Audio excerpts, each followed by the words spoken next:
আসসালামু আলাইকুম এভরিওয়ান, সবাই কেমন আছেন? আশা করি ভালো আছেন। যারা এখনো আমার চ্যানেলটি সাবস্ক্রাইব করেননি, একটু কষ্ট করে সাবস্ক্রাইব করে নিন। তো আর বেশি কথা না বলে চলুন গল্প শুরু করি। গহনার বাক্সগুলো দোকানে তুলল। তারপর কর্মচারীদের বললেন, যা খাবার নিয়ে আয়। খাবারের কথা শুনে বললাম, না না আঙ্কেল, মাত্রই খেয়ে এসেছি, আমরা খাবো না। আরে মা, আঙ্কেলের দোকানে এসেছো, খালি মুখে কিভাবে যাবে শুনি?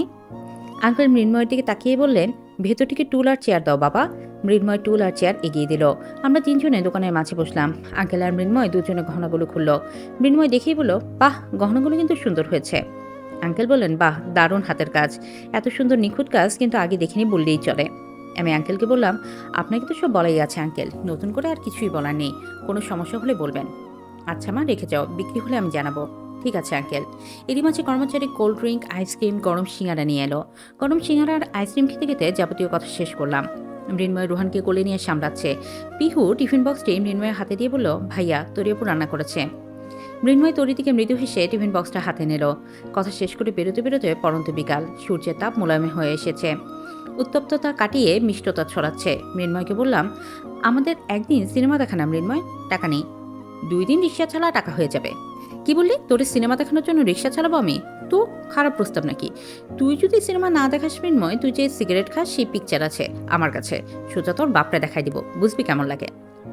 বন্ধু জাতির কলঙ্ক তুই। ছবি ডিলিট দে কিন্তু সারা। জীবনে ডিলিট দেবো না, তোকে জব্দ করতে সারা জীবন রেখে দেবো এই ছবি। ডিলিট না দিলে তোর বর্ষালারে গাছের সাথে বেঁধে রাখবো কড়া রোদে। আমি জোরে হেসে দিলাম। আমার হাসি দেখে মৃন্ময় বলল, হাসিস কেন? আমার জামাই যেদিন দেখবি রে মৃগে রুগী, সেদিন বুঝবি। শালারে দেখার অপেক্ষায় আছি আপা। আমারে পৌঁছে দিয়ে আয়। তোর জামাইরে বল আসতে নিয়ে যাক। আমার জামাই আসলে স্ট্রোক করবি বুঝলি, তাই আপাতত না দেখাই ভালো হবে তোদের জন্য। কেন রে? আছে আছে। এরই মাঝে রোশন স্যারের মেসেজ এলো, আমি মণিহারের সামনে দাঁড়িয়ে আছি, তুমি এসো। ওদেরকে বিদায় জানিয়ে রিক্সা নিয়ে মণিহারের সামনে এসে থামলাম। মণিহারের সামনে আসতেই দেখে হাতের চাবি রিং ঘোরাচ্ছেন আর বারবার ঘড়ি দেখছেন ভদ্রলোকটি। পরনে সাদা ক্যাবারিং, গায়ে কালো গেঞ্জি। অস্তমিত সূর্যের মৃদু আলো তার মুখে পড়েছে। শ্যামসুন্দর পুরুষটিকে দেখে ভীষণ আকারে ক্রাশ খেয়ে ফেলাম। ওনাকে দেখেই মনে পড়লো দুপুরে সেই কুৎসিত ঘটনার কথা। চেহারায় কেমন মলিনতা চলে এলো আমার। আমি মলিন মুখে গিয়ে ওনার সামনে দাঁড়ালাম। উনি অভিজ্ঞ নয়নে তাকালেন আমার দিকে। আমার মলিন মুখ দেখে উনি সন্দিহানভাবে তাকালেন আমার দিকে। বেশ বিচলিত হয়ে প্রশ্ন করলেন, কি হয়েছে তোমার? আমার হঠাৎ কেমন কান্না পাচ্ছে, ভেতর থেকে কান্না বেরিয়ে আসছে। আগে কেউ কিছু বললে আহ্লাদে আম্মু আর বাবাকে কেঁদে কেঁদে সব বলে দিতাম। আজও আমার সেই অনুভূতি হচ্ছে। পৃথিবীর সব থেকে কাছের মানুষ, আপন মানুষের কাছে বোধহয় জীবনের সব খারাপ ঘটনা শেয়ার করা যায়। আমাকে চুপচাপ দাঁড়িয়ে থাকতে দেখে বললেন, তোমার কি শরীর খারাপ? এমন দেখাচ্ছে কেন তোমার চোখ মুখ? বলেই আমার কপালে হাত রাখলেন। সাইডে দাঁড়িয়ে থাকা মানুষগুলো কিভাবে তাকিয়ে আছে, যেন কোনো সিনেমার শুটিং দেখছে। উনি আমার এক গাল থেকে আরেক গালে হাত ছুঁয়ে বললেন, কেন এমন লাগছে তোমায়? আমি আশেপাশে মানুষের দিকে তাকালাম। আমাকে তাকাতে দেখে উনিও তাকালেন। আমার কপাল আর গাল থেকে হাত সরিয়ে নিয়ে আস্তে করে বললেন, কি হয়েছে? না কিছু না, কেমন ক্লান্ত লাগছে। শুধুই ক্লান্তি? তাছাড়া কি হবে? কিন্তু আমার এমন মনে হচ্ছে কেন, তুমি কিছু লুকাচ্ছ? মানুষটা কেমন আমার চোখ মুখ দেখেও সব বুঝতে পারে। এটাই বোধহয় সত্যিকারের ভালোবাসা। কিছু না বললেও বুঝে নেওয়ার ক্ষমতাটাই হলো ভালোবাসা। তাহলে বাইকে ওঠো। উনি হেলমেট মাথায় দিয়ে ফোন পকেটে গুঁজে আমার মাথায় একটা হেলমেট পরিয়ে দিয়ে বাইকে বসে স্টার্ট দিলেন। আমি উঠে বসে বললাম, চলুন। উঠেছ? হুম। ওভাবে বসেছো কেন? কিভাবে? আমার কাঁধে হাত রেখে বসো, না হলে পড়ে যাবে। আমি ওনার কাঁধে হাত রেখে বসলাম। সন্ধ্যার মৃদু আলোতে ধীর গতিতে বাইক চলছে। আমার মস্তিষ্কে সেই ঘটনা বারংবার পুনরাবৃত্তি হচ্ছে। চুপচাপ বসে আছি। উনি বললেন, বাড়িতে মনে হয় কিছু একটা হচ্ছে। কি হচ্ছে বুঝতে পারছি না। চারিদিক বেশ পরিষ্কার পরিচ্ছন্ন করছে। জিনাতকে দেখলাম আম্মার কাছে সহায়তা করছে। ওশানোর ঘরের জন্য নতুন পর্দা কিনে এনেছে। নতুন বিছানার চাদর, নতুন বক্স খাট, নতুন একটা আলমারি। অবশ্যই সব টাকা আম্মাই দিচ্ছে। আম্মার অ্যাকাউন্টে বাবার টাকা আছে, আম্মা সেসব টাকা দিচ্ছে। হঠাৎ সব নতুন কিনছে কারণ কি? আমার বউ তো বিদুষী, তাই তার সাথে শেয়ার করছি। সে প্রশ্নের উত্তর খুঁজে বের না করে আমাকেই প্রশ্ন করছে। ওশানকে আবার বিয়ে করছে নাকি? ভাব লক্ষণ কিন্তু সেরকমই, কার কপাল পড়াবে তাই ভাবছি। ওর মতো ছেলের সাথে বিয়ে করবে কে? কেন, ওর তো রিলেশন আছে, সেই মেয়েকে নিশ্চয়ই করবে। জিন্দিগিতেও সেই মেয়ে ওর সাথে আসবে না। আসবে আসবে, আসবে না। শোনো মেয়ে, আমার বয়স তোমার চেয়ে বেশি, তাই অনেক কিছুই বোঝে। ওশানের তো এক্সাইটেড ভাব কি জন্য? নিশ্চয়ই সেই মেয়ে আসবে সেই জন্য, এটা তো বোঝাই যায়। ওশান যাকে বিয়ে করুক আর যাই করুক, সেই মেয়ে আসবে না দেখি নিয়ে। না এলেই ভালো। কিছুক্ষণ পরে উনি আচমকা বাইক থামিয়ে বললেন, ফুচকা খাবে? না। কেন? ভালো লাগছে না। মন খারাপ? না। কেন মিথ্যা বলছো? তোমার এই মলিন চেহারার কারণ আমি বুঝি, কিন্তু কারণ খুঁজে পাচ্ছি না। ফুচকাওয়ালাকে বললেন, মামা 1 প্লেট ফুচকা দিন। খাবো না তো, কেন দিতে বলছেন? খাবে না তাই না? আচ্ছা তোমার বন্ধুগুলো কোথায়? কেন? ওদের কি ফেল করাবেন আপনাকে নিয়ে বাজে কথা বলায়? ফেল করালে আর কি কি বলবে তার ঠিক নেই। ট্রাস্ট মি, তোমার বন্ধু জাতিকে আমি সব থেকে বেশি ভয় পাই। কখন কি বলে ইজ্জত খেয়ে দেয়। শুনুন, যতই হোক ওর আপনার শালাশালি, কিন্তু শালি অবাক হওয়ার কি আছে, এটাই সত্য। এরই মাঝে ফুচকাওয়ালা ওনার দিকে প্লেটে গিয়ে দিল। উনি একটা ফুচকা আমার মুখে পুরে দিয়ে বললেন, তোমাকে হাত লাগাতে হবে না, আমি খাইয়ে দিচ্ছি, খাও। তার এত যত্নে দেয়া ফুচকা কি না খেয়ে পারি? ফুচকা খেতে খেতে বললাম, আপনি খাবেন না? না, এটা আমার প্রিয় খাবার না। তাহলে কি? দুপুরে দিয়েছিলাম ফোনে, ওটাই আমার প্রিয় খাবার। চোখ বড় বড় করে তাকালাম ওনার দিকে, সাথে সাথে কাশি শুরু হলো আমার। উনি আমার মাথায় হাত রেখে বললেন, কার এত সাহস আমার বউকে স্মরণ করছে? কাশি শেষ করে দোকান থেকে পানি খেয়ে বেরিয়ে বাইকে উঠলাম। উনি আমাকে বাইকে করে বাড়ির সামনে নামিয়ে দিয়ে বললেন, আমার কাজ আছে, তুমি যাও। এখন কোথায় যাচ্ছেন? কাজ আছে। আমার মাথায় হাত বুলিয়ে দিয়ে বললেন, যাও, আসার সময় বাইরে থেকে খাবার নিয়ে আসবো, গিয়ে পড়তে বসো কিন্তু।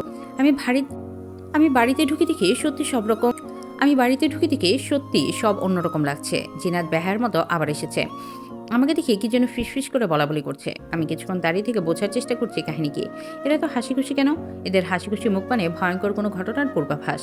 আমি কিছুক্ষণ দাঁড়িয়ে থেকে আমার রুমের তালা খুলে রুমে প্রবেশ করলাম। রুমে ঢুকে ভেবেই যাচ্ছি কি হতে চলেছে। আবারও দুশ্চিন্তায় পড়ে গেলাম। উফ, এত চিন্তা আর ভাল লাগে না।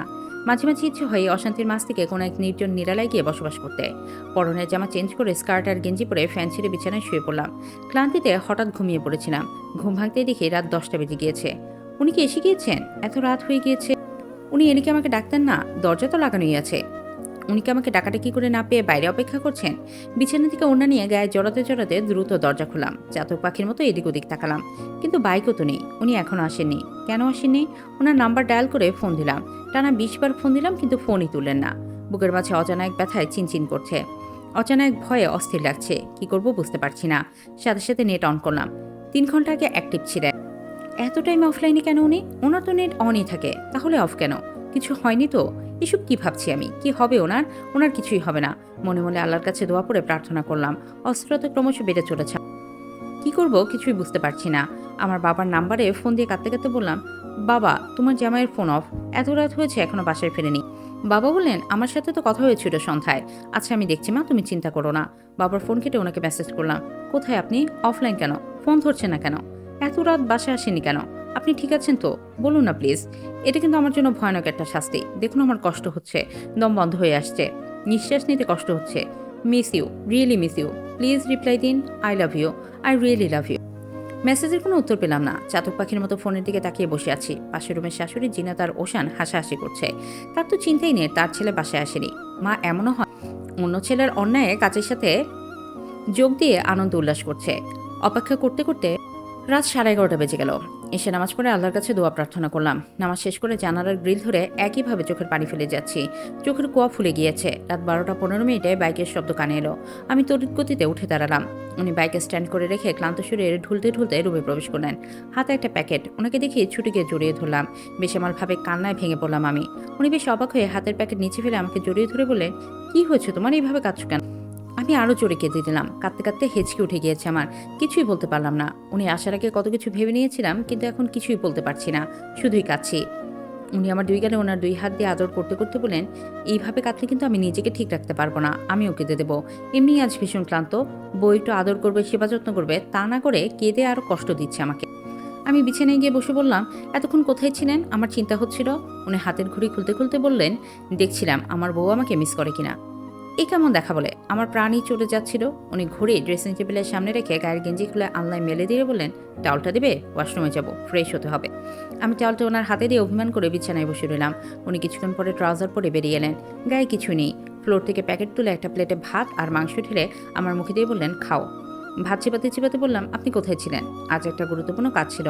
ভীষণ সরি, তোমাকে জানাইনি, প্লিজ রাগ করো না। আর ফোন তোলেনি কেন? ইস, এত বিজি ছিলাম, এখনো ফোন চেক করিনি। আর খাবো না, দুপুরে খেয়েছিলাম তো, আপনি খেয়ে নিন। খাচ্ছি। উনি খাওয়া শেষ করে রুমে লাইট অফ করে আমার সামনে বসলেন। আমার ফোলা ফোলা চোখের দিকে তাকিয়ে বললেন, কি অবস্থা করেছো চোখের? কথা নেই আপনার সাথে। তোমার অবুঝ অভিমান আর অবুঝ চাহনিতে আমি পাগল পুরো প্রণয়িনী। আমি কোনো কথা বলবো না।